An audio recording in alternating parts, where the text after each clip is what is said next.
Hello students, हम कर रहे हैं आज 7th क्लास के इंग्लिश एनसीईआरटी का फर्स्ट चैप्टर 3 क्वेश्चंस का सेकंड पार्ट। और फर्स्ट पार्ट का लिंक जो है आपको डिस्क्रिप्शन बॉक्स में मिल जाएगा। So let's start the second part. The king turn round and saw a beard man running towards them. राजा जो हैं वो पलटे और उन्होंने देखा कि एक दाढ़ी वाला इंसान उनकी तरफ भागता हुआ आ रहा है। दाढ़ी वाला। His hands were pressed against his stomach from which blood was flowing। और उसने अपने हाथों से अपने पेट को दबा रखा था जिसमें से खून बह रहा था। When he reached the king, he fainted and fell to the ground। और जैसे ही वो राजा के पास पहुंचा वो बेहोश हो गया और ज़मीन पर गिर गया। The king and the hermit removed the man's clothing। और जो किंग हैं और राजा हैं और हर्मिट था उन्होंने उस इंसान के कपड़े उतार दिए। And found a large wound in his stomach. और पाया कि उसके पेट में बहुत गहरा घाव है, बहुत बड़ा घाव है। The king washed and covered it. King ने उसको धो दिया और उसको कवर्ड कर दिया अपने रुमाल से, हैंडकरचीफ से। But the blood would not stop flowing. लेकिन खून जो था वो रुक ही नहीं रहा था। The king redressed the wound until at last the bleeding stopped. राजा ने उसको फिर से पट्टी को बांधा जब तक कि खून रुक नहीं गया। The man felt better. आदमी को बहुत अच्छा महसूस हो रहा था। And asked for something to drink. और उसने कुछ पीने के लिए कहा। The king brought fresh water and gave to him. और राजा थोड़ा सा पानी ले आए पीने के लिए और उन्होंने उसको पीने के लिए दिया। But this time the sun had set. लेकिन इस समय जो था सूर्य अस्त हो चुका था। And the air was cool. हवा ठंडी थी। The king with the hermit's help carried the wounded man into the hut and laid him on the bed. और राजा हर्मिट की मदद से उस जो घायल इंसान था उसको झोपड़ी के अंदर ले गए और उन्होंने उसको बेड पे लिटा दिया। The man closed his eyes. उस आदमी ने अपनी आंखें बंद कर ली एंड ले क्वाइट। और चुपचाप शांति से लेटा रहा। The king tired by his walk and the work he had done. राजा जो थे वो अपनी चाल से, अपने चलने की वजह से और अपने कार्य की वजह से जो उन्होंने पूरे दिन किया था थक गए थे और वो ज़मीन पर लेट गए और सो गए। पूरी रात वहीं पर सोए।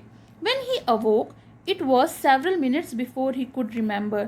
जब वो जागे तो उन्होंने बहुत देर पहले सोचा था। He could remember where he was and who the strange beard man lying on the bed was। वो कहाँ है और ये जो बगल में लेटा है इंसान है, अजनबी है, दाढ़ी वाला इंसान, ये कौन है जो बेड पे लेटा हुआ है। Forgive me, said the beard man in a weak voice। उन्होंने कहा, बियर्ड मैन ने कहा अपनी कमज़ोर आवाज़ में, मुझे माफ़ कर दीजिए। When he saw that the king was awake। जैसे ही उसने राजा को जागा हुआ पाया तो उसने माफ़ी मांगी और कहा, I don't know you and have nothing to forgive for you. राजा ने बोला, मैं अब तुम्हें नहीं जानता और तुम्हें माफ़ करने के लिए ऐसा क्या है जो मैं तुम्हें माफ़ कर दूँ। You don't know me but I know you. उस व्यक्ति ने कहा, बियर्ड मैन ने, आप मुझे नहीं जानते पर मैं आपको जानता हूँ। I am that enemy of yours who swords revenge of you. मैं वही व्यक्ति हूँ, मैं वही इंसान हूँ जो आपका दुश्मन है और आपसे बदला लेना चाहता है। Because you put my brother to death and seized my property. क्योंकि आपने मेरे भाई को मतलब मार डाला था और उसकी जितनी भी प्रॉपर्टी है आपने उसको बलपूर्वक छीन लिया था। सीज्ड का मतलब होता है took by force. I knew you had gone alone to see that hermit. मुझे पता था कि आप उस हर्मिट से मिलने अकेले ही आएंगे। And made up my mind to kill you on your way home. और मैंने ये दिमाग में बना लिया था कि आपको मैं रास्ते में ख़त्म कर दूंगा। But the day passed and you did not return. दिन गुजर गया लेकिन आप गए ही नहीं। So I left my hiding place. इसलिए मुझे अपनी छुपने की जगह को छोड़ना पड़ा। And I came upon your bodyguard. और फिर मैं आपके बॉडी गार्ड के पास आया। Who recognised me. जिसने मुझे पहचान लिया। And wounded me. और मुझे घायल कर दिया। I escaped from him. मैं उससे बचकर भागा। But I should have died if you had not dressed my wound. लेकिन अगर आप मेरे घाव पे पट्टी ना बांधते तो मैं मर जाता। I wish to kill you. मेरी चाह थी कि मैं आपको मार दूं। And you save my life. लेकिन आपने तो मेरी ही जान बचाई।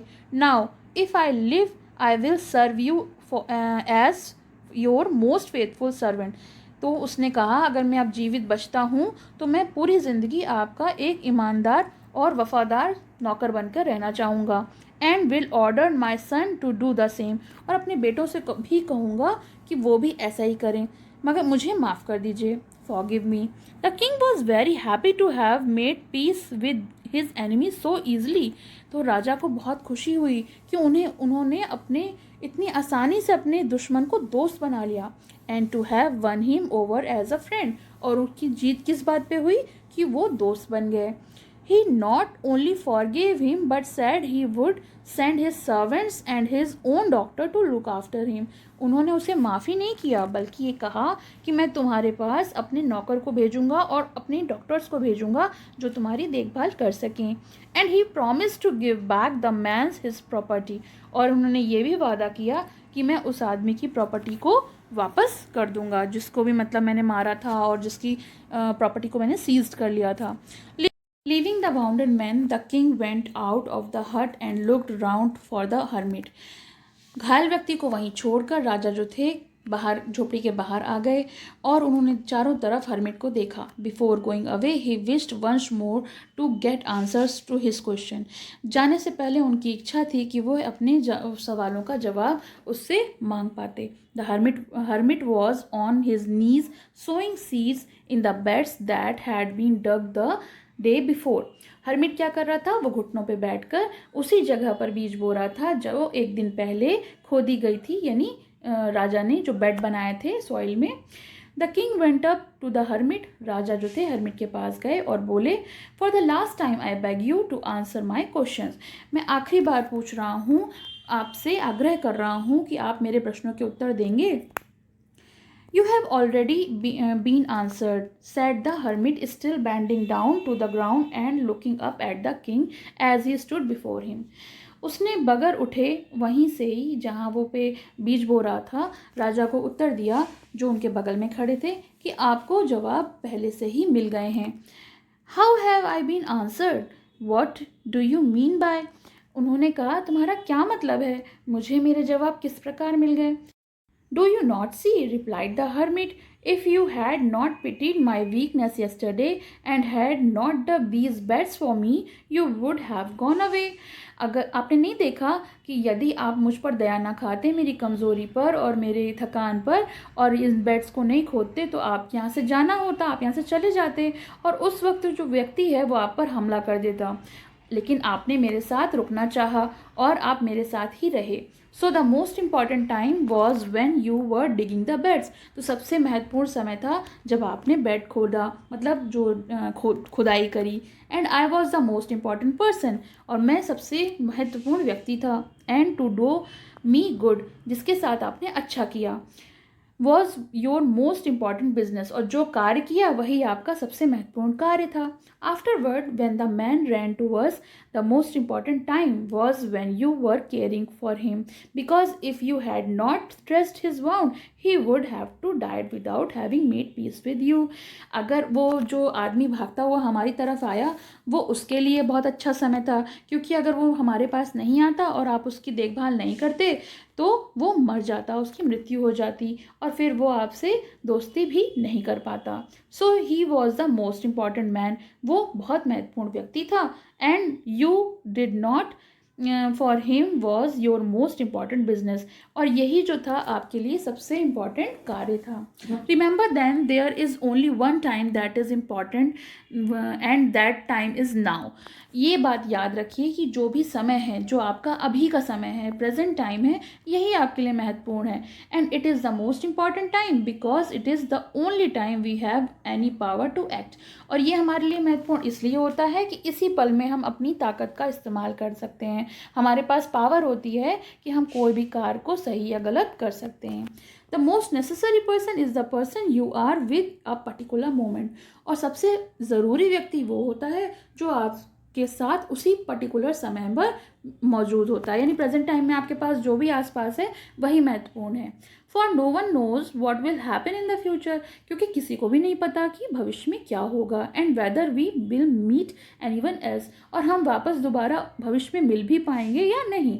The most important business is to do that person good, और सबसे इम्पॉर्टेंट काम वही होता है कि उस व्यक्ति के संग आप अच्छा करें, क्योंकि we were sent into this world for that purpose alone. हमको इस दुनिया में इसी कार्य के लिए भेजा गया है कि हम यहाँ आकर अच्छा काम करें। तो ये तो हमारी कहानी का एक्सप्लेनेशन पूरा हुआ। अगर आपको पसंद आया तो प्लीज़ लाइक शेयर एंड अगर आप चैनल पे नए हैं तो subscribe my channel. Thank you.